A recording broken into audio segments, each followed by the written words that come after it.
Alors, un discours aux Nations Unies, ça peut chercher à unir, mais ça peut aussi chercher à diviser.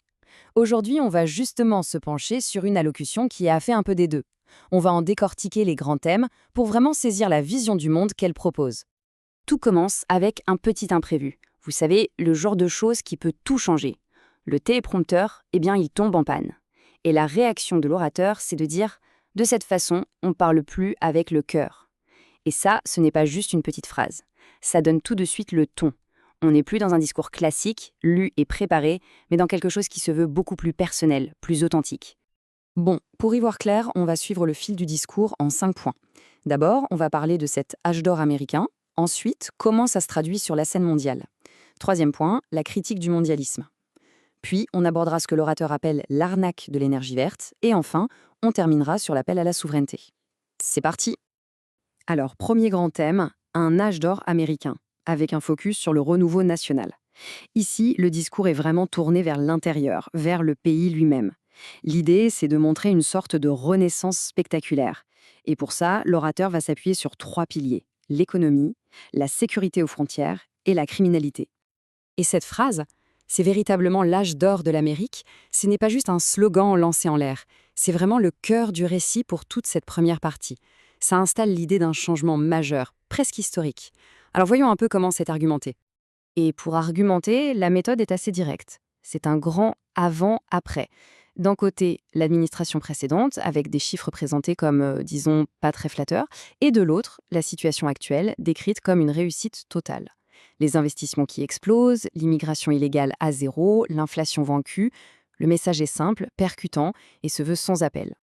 Et pour rendre ce succès économique encore plus tangible, on sort un chiffre. 48. 48 records boursiers en très peu de temps. C'est un chiffre précis, facile à retenir.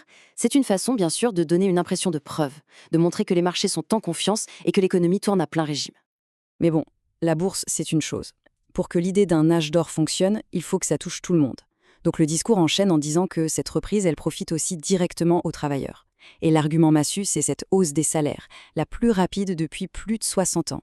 L'idée, c'est de faire le lien entre la finance et le quotidien des gens. Et enfin, le dernier point de ce renouveau national, la frontière sud. Et là, le vocabulaire change complètement, il devient presque militaire. On ne parle pas de flux migratoire, non. Le terme utilisé, c'est invasion colossale. Une invasion qui, selon le discours, a été repoussée. Le choix des mots est évidemment très fort, ça dramatise la situation et ça présente la politique menée comme une véritable victoire. Voilà pour le volet intérieur. Maintenant, une fois que ce portrait d'une nation forte est brossé, la question c'est comment cette puissance s'agit-elle sur le reste du monde? C'est là qu'on arrive à notre deuxième partie, remodeler la scène mondiale ou comment affirmer la force américaine à l'étranger. Et là, on entre dans une affirmation pour le moins audacieuse. Le discours revendique la fin de pas moins de 7 guerres, qualifiées d'interminables, et tout ça en seulement 7 mois.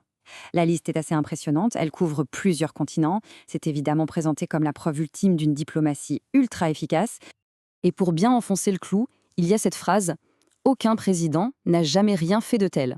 C'est direct, c'est clair. Le but n'est pas de dire « on a bien travaillé », mais de dire « on a réalisé un exploit historique, quelque chose que personne n'avait fait avant ». Sur le dossier iranien, la stratégie décrite est celle de la force. Le discours est très précis. Il parle d'actions militaires ciblées, comme l'élimination de commandants, et il donne même le nom d'une opération, Opération Marteau de Minuit, qui aurait visé des sites nucléaires. Enfin, un mot sur les alliances, et notamment l'OTAN. Là, le discours se vend d'avoir mis la pression sur les alliés et d'avoir réussi. Le résultat affiché, c'est que les partenaires se seraient engagés à plus que doubler leurs dépenses de défense, passant de 2% à 5% de leur PIB. Le message est donc celui d'un leadership qui obtient des résultats en étant ferme. Bon, cette vision d'une Amérique qui agit fort et parfois seule, elle se heurte forcément aux grandes institutions internationales. Et ça nous amène tout droit au troisième thème, une critique assez virulente du mondialisme. Et dans le viseur, on trouve l'ONU, la migration et la question de la souveraineté. Et cette critique, elle commence par une question qui a l'air simple, mais qui est en fait fondamentale. Quel est le but des Nations Unies? Évidemment, ce n'est pas une vraie question. C'est une façon de mettre en doute la raison d'être même de l'ONU, son utilité, son efficacité. Et la réponse, selon le discours, c'est que non seulement l'ONU ne résout pas les problèmes, mais qu'elle en crée. L'exemple brandi, c'est son rôle dans le financement de l'aide aux migrants, qui est vu ici comme une manière d'encourager les gens à venir illégalement jusqu'à la frontière américaine. Et pour appuyer cette idée de frontières fermées, le discours va chercher des exemples en Europe. Il cite ces chiffres qui montrent le pourcentage de détenus étrangers dans les prisons de plusieurs pays. L'objectif est clair, établir un lien direct entre immigration et criminalité. Après le mondialisme, le discours s'en prend à un autre grand adversaire idéologique, les politiques sur le climat. C'est notre 4e partie, qu'on pourrait appeler l'arnaque de l'énergie verte. C'est une critique très directe de toute la politique sur le changement climatique. Et là-dessus, la position est « on ne peut plus clair ». C'est la plus grande escroquerie jamais perpétrée dans le monde.